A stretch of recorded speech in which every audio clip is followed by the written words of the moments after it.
श्री स्वामी समर्थ. मी मंदाकिनी पाटील. माझ्या होममेड रेसिपीमध्ये तुमचं खूप खूप स्वागत.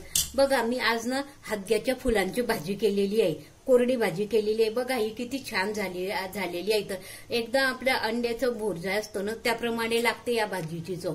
बघा एवढी सुंदर लागते ना ही भाजी. आणि बाजारात सहज या दिवसावर हे फुलं उपलब्ध असतात आणि काही एवढे महाग पण नसतात हे फुलं.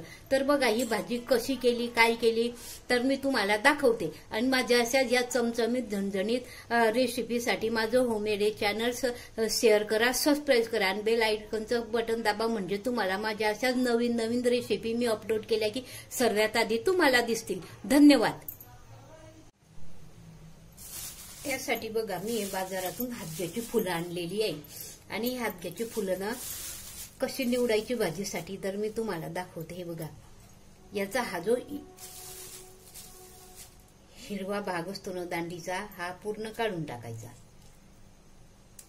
आणि यात हे परागकण असतात ना, ही दांडी अशी तुऱ्यांची दांडी असते ही काढून टाकायची. कारण काय, हा सर्वांमध्ये कडू भाग असतो म्हणून ना काढून टाकायचा. आणि हा जर राहिला ना तर भाजी थोडी कडवट लागते. आणि हे फुलं ना बाजारात सहज उपलब्ध असतात, काही एवढे महाग पण नसतात. छान याची भाजी खूप छान लागते. अंडा भुर्जी जशी लागते ना तशी याची भाजी लागते, फक्त करण्यावर राहते. बघा आपण वेळ न दवडता आता रेसिपीला सुरुवात करू. हे बघा ती फुलं आहे ना, हादग्याची फुलं मी स्वच्छ धुवून बारीक चिरून घेतले आहे. त्यातले ते परागकण आहे ना ते सर्व काढून टाकलेले. आणि मागचा जो हिरवा भाग असतो ना दांडा, तो पण काढून टाकलेला आहे. आपण आता सुरुवात करू. हे बघा, गॅस सुरू केलाय, मिडियम ठेवला आणि गॅसवर कढई ठेवून कढईमध्ये 2 पड्या तेल टाकलेलं. तेल आपण आता चांगलं तापू देऊ. हे बघा आपलं तेल चांगलं तापलेलं आहे. आता आपण फोडणीला मध्ये आधी सर्वात आधी मोहरी घालू. मोहरी तळतळली ना जिरं घालायचं. जिरं तळतळलं तिथं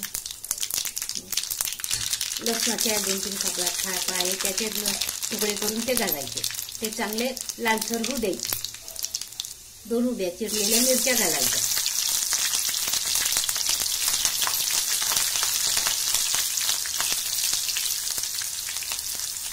मिरच्या चांगल्या कणसोल्या गेल्या की हळद घालायची. हळद घातल्यानंतर एक चांगला बारीक मध्यम आकाराचा कांदा चिरलेला आहे बारीक, तो घालायचा.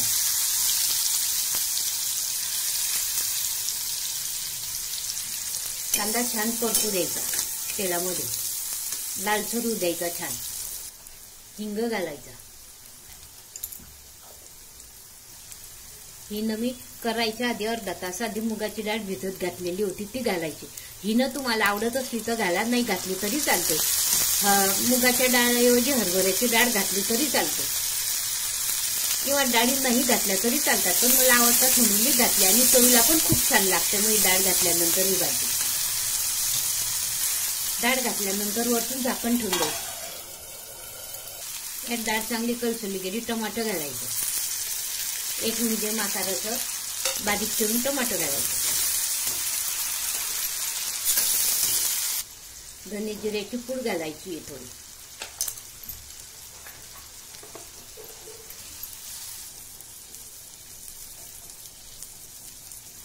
आपलं नेहमीच वापरायचं तिखट घालायचं. 2 मिरच्या घातलेल्या असतात ते लक्ष ठेवायचं, त्यानुसार तिखट घालायचं चवीनुसार. बघा कांदा टमाटर छान कलसवलं गेलेला आहे, डाळ पण छान झाली. आता आपण चिरलेली ही भाजी यामध्ये अशी घालायची.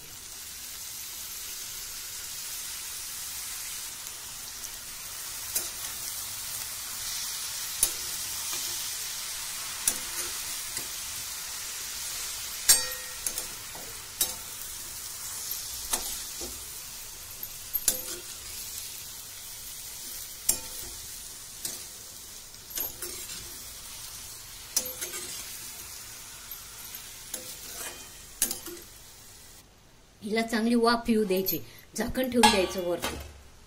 हे बघा ही चांगली कलसवली गेलेली आहे ना. आता हिच्यामध्ये मीठ घालायचं. मीठ थोडं बेताचंच घालायचं, कारण मीठ घातल्यानंतर ही भाजी खूप कमी होऊन जाते.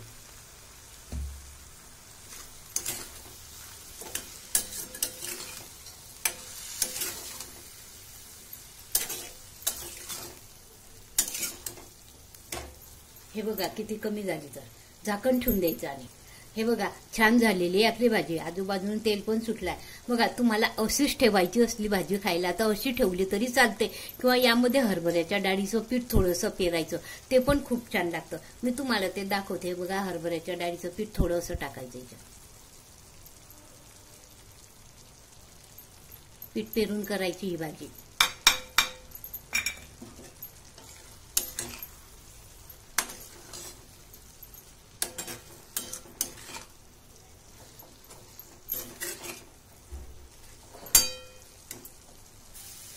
अशी मधून मधून तिला खालून वर करायची.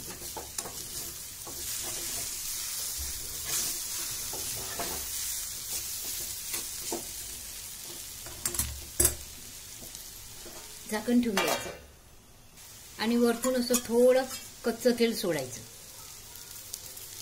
त्या कच्चं तेल सोडल्यानं तिची चव खूप छान लागते.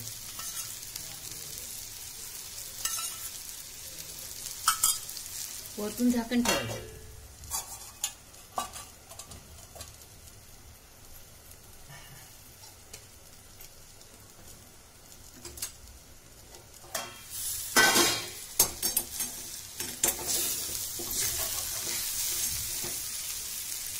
हे बघा शेवटी अशी कोथिंबीर टाकायची, भरपूर कोथिंबीर घालायची.